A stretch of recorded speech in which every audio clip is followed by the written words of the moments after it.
சீக்கிரம் தேய்ப்பா. இருப்பா, முத சட்டை ஒண்ணுதான் தேய்ச்சிட்டு இருக்கேன். ஒரு சட்டை தைக்கிறதுக்கு எவ்வளவு நேரம் ஆகுது பார். இந்தா ஏன்பா இந்த சட்டையை போட்டு எங்கப்பா போக போற? சும்மா அண்ணா நகர ஒரு ரவுண்ட் அடிச்சிட்டு அப்படியே வீட்டுக்கு போயிருவேன். ஏண்டா நீ சும்மா அண்ணா நகர் ஒரு ரவுண்டு சுத்துறதுக்கு நெய்வேலியில சுரங்கம் வெட்டி நிலக்கரி எடுத்து அதை நெருப்பாக்கி பிலாய் உருக்கு சாலையில இரும்பு வாங்கி அதை இஸ்திரிப்பெட்டி செஞ்சு மேட்டுப்பாளையம் வெஸ்கோ மில்ல ரேயான் நூல் வாங்கி அதை ஒருத்தர் நெஞ்சு ஒரு டைலர் தைச்சு நான் தேய்ச்சு கொடுத்தா நீ சும்மா அண்ணா நகர ஒரு ரவுண்டு சுத்திட்டு வருவ. நம்ம இந்திய பொருளாதாரத்துக்கு இது தாங்குமா? நீ செய்யறது சரியா? இது தகுதியா?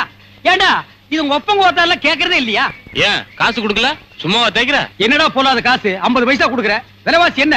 ஒரு கிலோ தக்காளி 25 ரூபா, அரிசி 12 ரூபா, எண்ணெய் 40 ரூபா. நீ கொடுக்குற எட்டனா கட்டுப்படி ஆகுமா? ஏதோ போறா போகுது பொது சேவை செய்யறோம். பொல்லாத பொது சேவை இவர் செய்யறாராம். போயிரு, குறுக்கு மேல மிதிச்சிடுவேன்.